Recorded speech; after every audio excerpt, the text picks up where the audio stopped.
Buonasera da Sicilia 24, i titoli. Voto di scambio politico-mafioso e corruzione al comune di Tremestieri Etneo. Arrestato il sindaco Ranno. Il vice governatore San Martino sospeso dalle cariche pubbliche si dimette. Un pentito lo accusa, ha partecipato a riunioni con Santa Paola. E bufera politica su Luca San Martino, accusato di corruzione. Lui però nega ogni addebito. Intanto la commissione antimafia chiede gli atti. La Regione e la Lega lo difendono, ma nel suo partito c'è chi dice di aver lanciato anni fa l'allarme legalità. La prefettura di Catania sospende il sindaco di Paternò Nino Naso, è indagato per scambio elettorale politico-mafioso. Confermato l'appello della procura contro il mancato arresto e c'è anche l'ipotesi dello scioglimento del comune. Un video incastra l'autore dell'atto intimidatorio contro il sindaco di Palma di Montechiaro. Il primo cittadino dice: non è stata una bravata, una vigliaccata.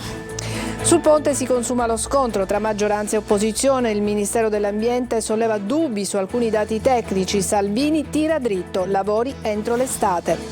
Strage di Altavilla, da Barreca nuove terribili accuse alla coppia di amici. Stavano uccidendo anche mia figlia. Nel cuore di San Berillo, l'ex quartiere a luci rosse di Catania, dove le prostitute convivono con nuovi imprenditori. Calcio, la vittoria nel derby contro il Messina apre nuovi scenari per il Catania. La carica del difensore Contec, ora ai play-off con la testa giusta.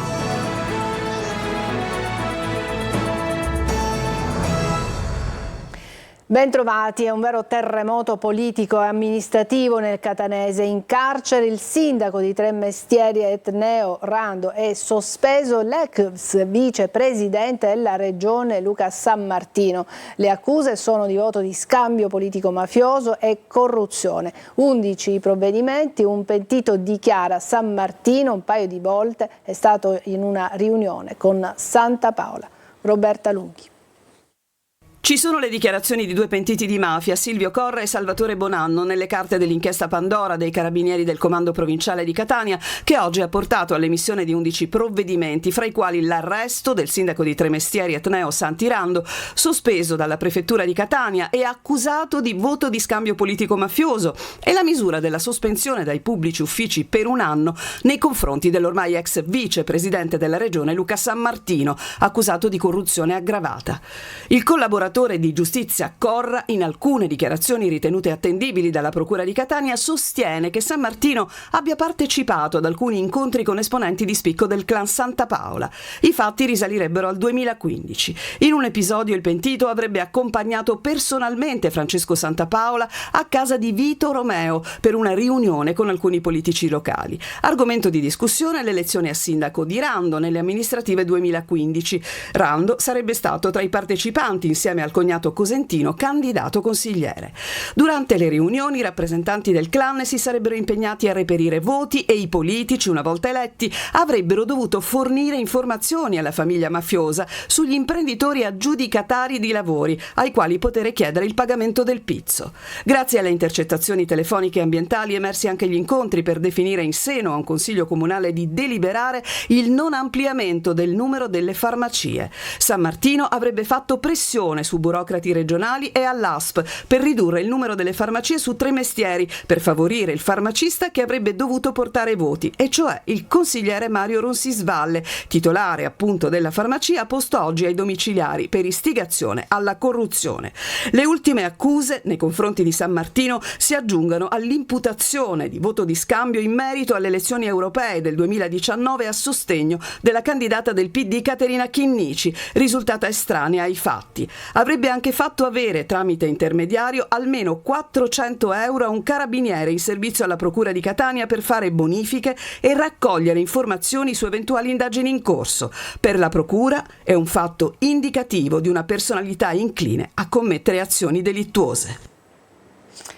Ed è bufera politica la Regione dopo la sospensione dalle funzioni pubbliche e le successive dimissioni del Presidente della Regione del Vicepresidente Luca San Martino, accusato di corruzione dalla Procura di Catania. La Commissione antimafia chiede gli atti, il Governo della Regione e la Lega lo difendono, ma nel suo partito c'è anche chi sottolinea di aver lanciato l'allarme legalità in tempi non sospetti. Mario Viola.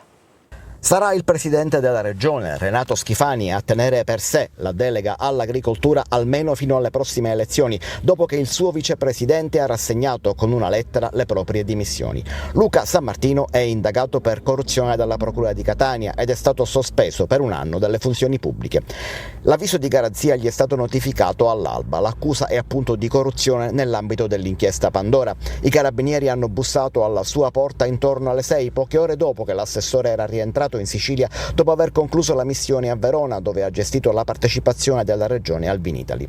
Lo stesso Schifani, però, pur manifestando fiducia nella magistratura, si dice convinto che Sammartino potrà dimostrare la propria innocenza, come lo stesso Sammartino sostiene nella lettera che gli ha consegnato, e lo definisce comunque assessore leale.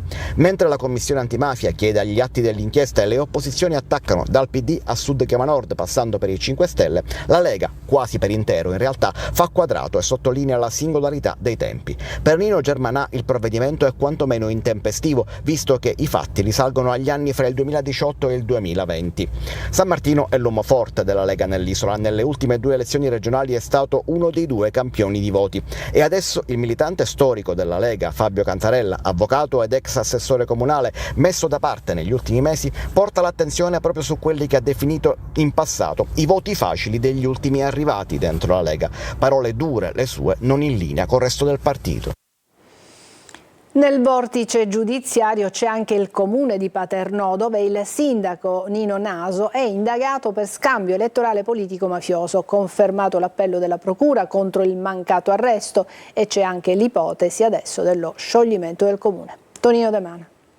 La porta del sindaco Naso è chiusa. Chiediamo di incontrarlo, ma dalla sua segreteria ci comunicano che è fuori sede. Non è a Paternò e comunque ha scelto la consegna del silenzio. La procura distrettuale di Catania, segnatamente il procuratore aggiunto Fonso, ha presentato appello contro la decisione del GIP Sebastiano Di Stefano Barbagallo di rigettare la richiesta di emettere un'ordinanza cautelare nei confronti del sindaco Antonino Naso, eletto con liste civiche nel giugno 2022 tra gli indagati dell'operazione Atena.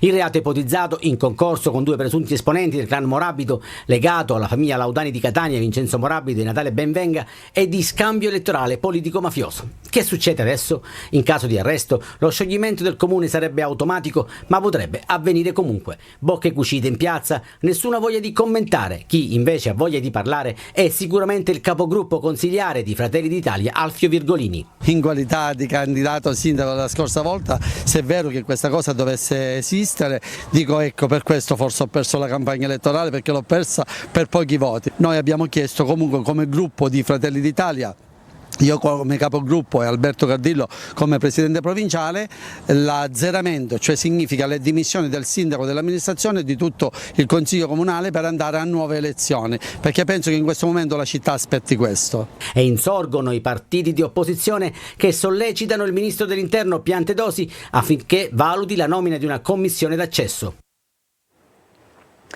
È stato immortalato dalle telecamere di videosorveglianza l'autore dell'intimidazione al sindaco di Palma di Montechiaro, Stefano Castellino. Le immagini mostrano l'arrivo di un uomo in sella ad una moto, appendere la croce di cartone e le cartucce al cancello d'ingresso della casa del primo cittadino. Castellino commenta: non è una bravata ma una vigliaccata, mi auguro si costituisca. Intanto per lui è stata disposta la vigilanza.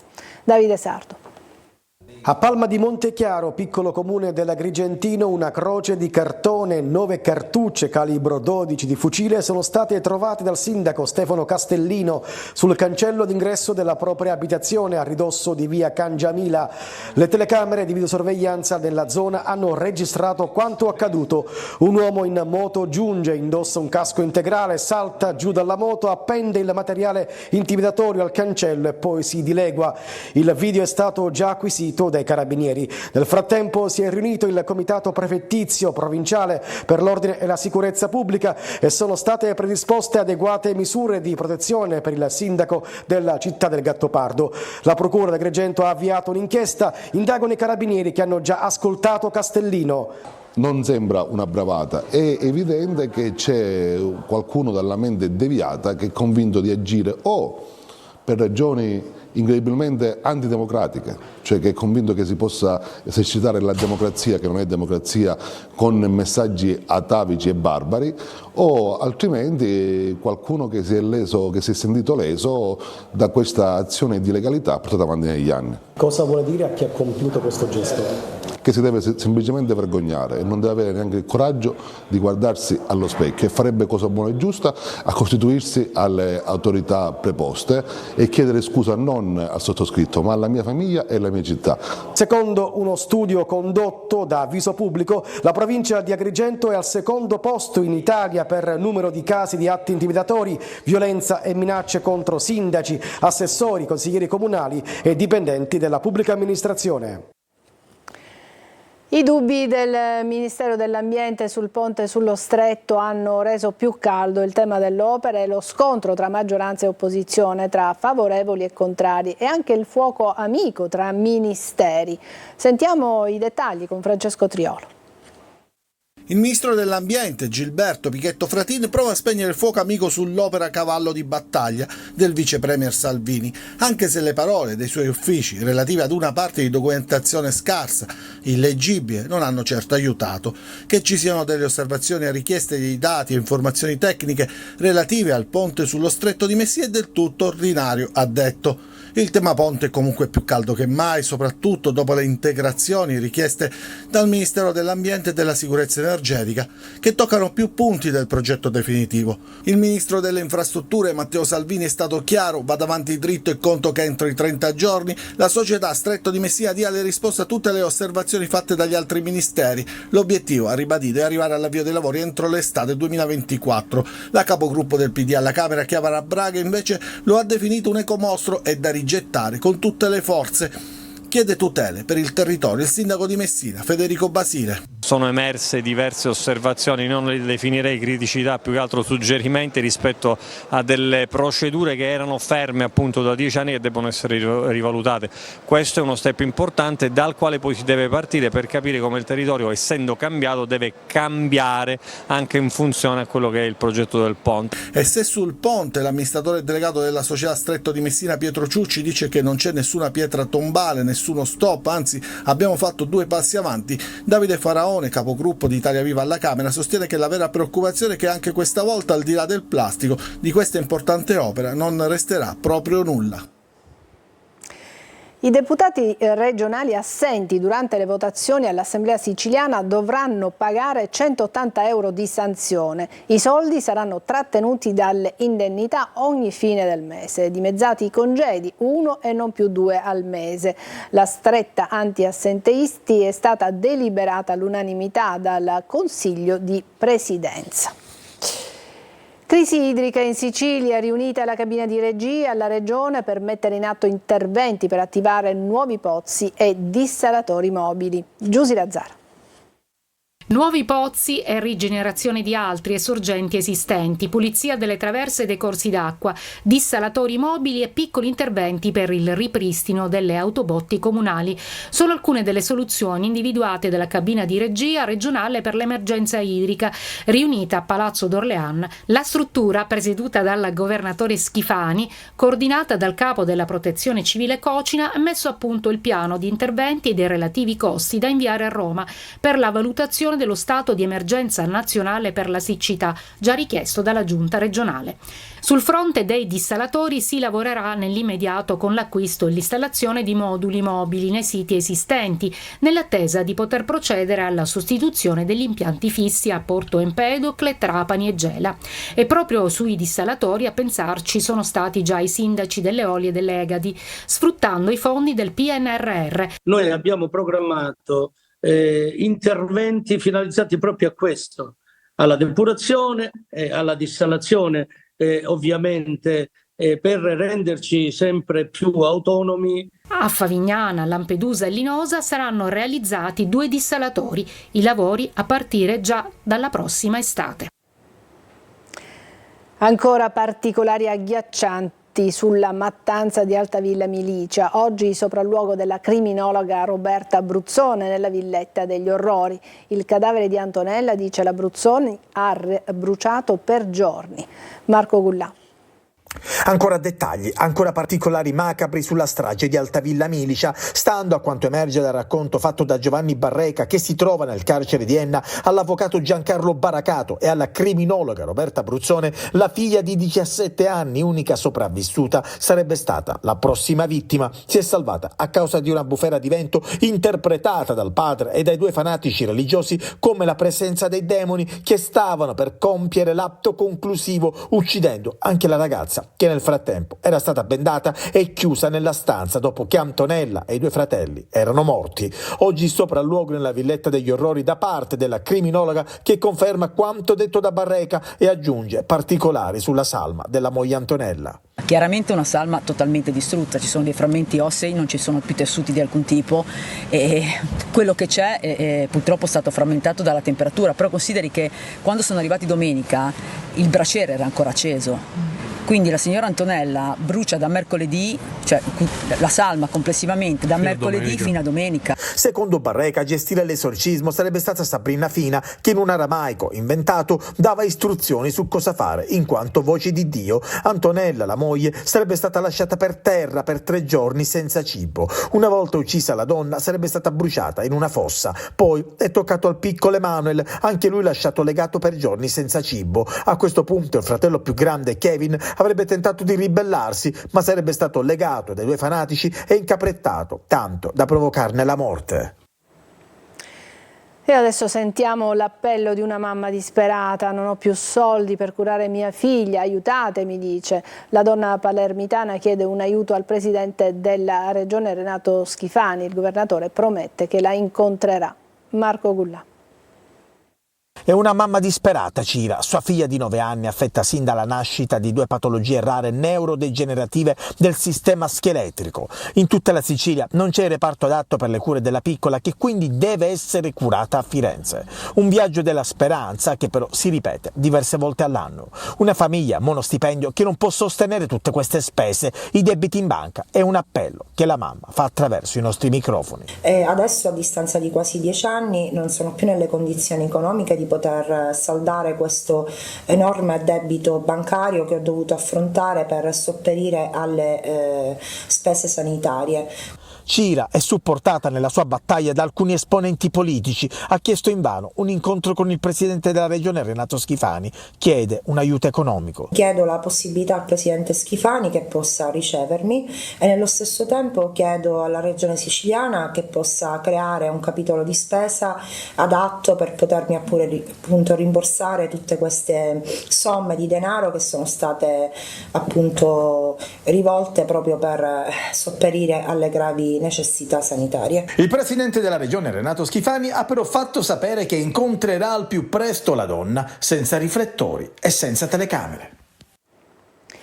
Questa mattina a Catania operazione della polizia per individuare fenomeni di illegalità nel quartiere di San Berillo, controlli su extracomunitari e verifiche su immobili fatiscenti dove spesso viene nascosta la droga.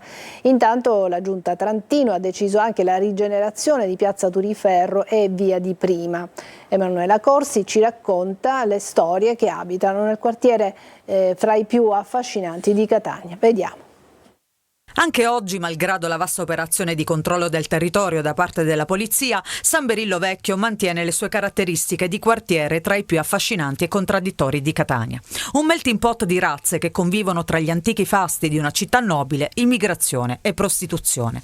Già, perché la prima cosa che fai appena entri nei vicoli del quartiere è quella di incontrare le prostitute. Stanno sedute su una sedia in attesa del cliente, quasi tutte sono straniere. Una di loro ci racconta la sua storia. Siamo tanti donne che abbiamo venuto qua, abbiamo mandato avanti le famiglie, abbiamo cresciuto dei figli. Quanti anni fa sei venuta in Italia? In Italia già sono tanti anni, 35. Oggi è come tanti anni fa quando sei arrivata oppure ci sono meno clienti? Clienti ci sono di meno perché quando hanno iniziato a entrare i ragazzi di Africa, i ragazzi di colore che si sono trasferiti qua, hanno aperto delle porte, allora loro rubano, picchiano. Da tempo qui si è insediata una comunità di extracomunitari che spacciano droghe, spesso molestano e derubano turisti e le stesse prostitute.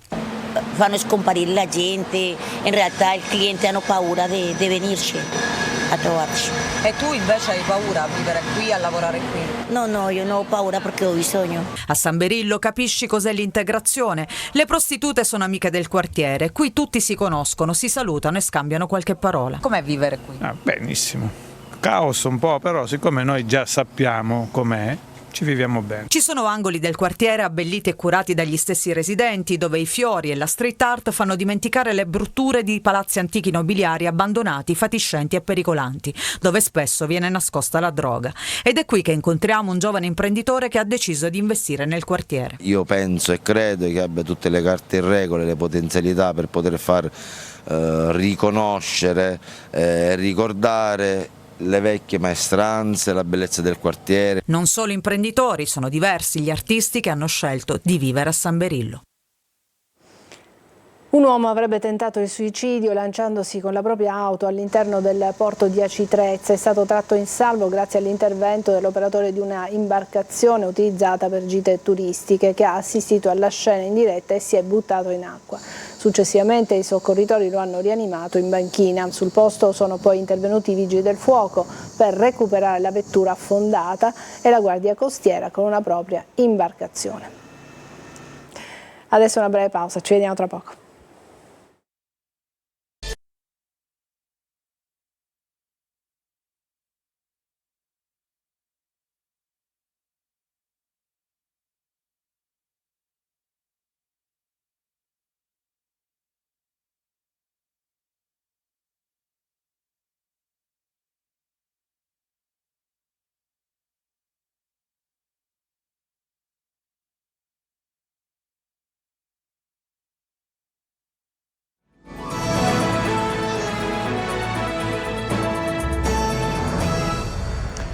Cercano di pagare le pizze con soldi falsi e al rifiuto picchiano selvaggiamente il rider e i suoi amici. È successo al CEP di Palermo. Manlio Viola.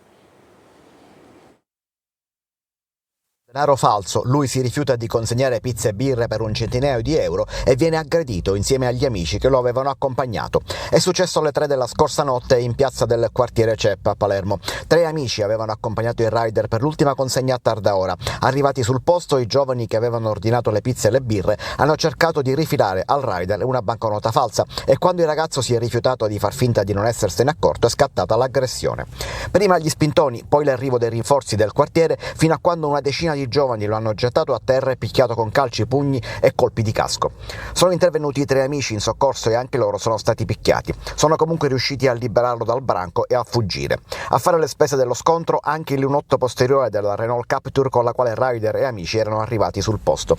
I giovani aggrediti si sono fatti refertare e hanno una prognosi di 21 giorni. Sono intervenuti i carabinieri che hanno acquisito le immagini dei sistemi di videosorveglianza e i tabulati telefonici per risalire a chi ha effettuato l'ordine delle pizze e identificare il branco. 3.000 bambini a lezione di sicurezza stradale. Parte da Siracusa il parco mobile curato da Polstrada ed ANAS. Le regole della strada spiegate ai più piccoli per investire sui futuri automobilisti. Francesco Aloi. Ora iniziamo un percorso.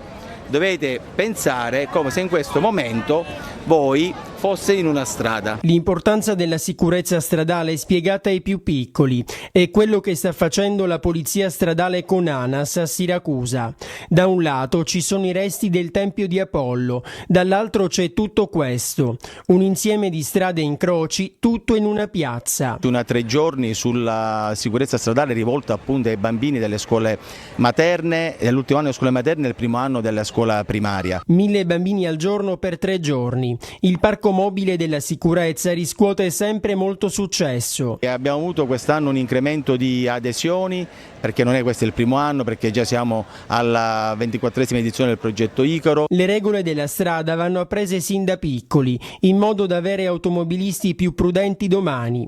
Quella del cellulare alla guida è soltanto una delle cattive abitudini da cancellare. L'obiettivo è quello di instillare nella mente dei bambini appunto delle regole regole e soprattutto evitare che quando ci si mette alla guida il futuro guidatore possa far uso del cellulare, perché oggi una delle cause principali del verificarsi incidente stradale appunto è la distrazione. Dopo aver ammirato i mezzi della Polstrada c'è anche spazio per uno spettacolo teatrale e domani si replica.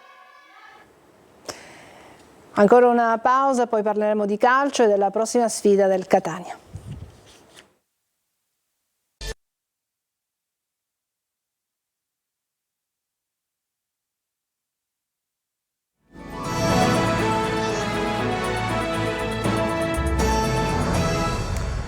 Eccoci al calcio, la vittoria nel derby contro il Messina apre nuovi scenari per il Catania, la carica del difensore Contek, ora i play-off con la testa giusta. Tonino De Mano. La vittoria nel derby contro il Messina, che vale doppio per la classifica e per la rivalità tra le due tifoserie, scaccia l'incubo play-out ed apre nuovi scenari per il Catania, che domenica a Sorrento vuole chiudere la pratica salvezza per concentrarsi al resto della stagione. Ed inevitabilmente il pensiero corre ai play-off, come ammette il difensore croato Contek. Abbiamo adesso tanta opportunità per davanti per andare in play-off con la testa giusta. Il derby è propellente per questo finale di stagione. Quando vinci derby è bellissimo, queste 2 giornate passate bellissime, adesso è iniziata settimana nuova, subito andiamo con la testa per la prossima partita, lasciamo questa partita che abbiamo vinto dietro di noi e prepariamo tutte le cose per domenica. All'entusiasmo di Contek si contrappongono le brutte notizie che arrivano dall'infermeria e che riguardano il centrocampo. Out Peralta, per lui stagione finita, Zammarini, il cui rientro è previsto per l'ultima di campionato con il Benevento, Tejo e Sturaro, che invece sono in dubbio per Sorrento. In difesa, possibile recupero di Monaco. Ci fermiamo qui, è tutto per questa edizione di Sicilia 24. Grazie per averci seguito, buona serata.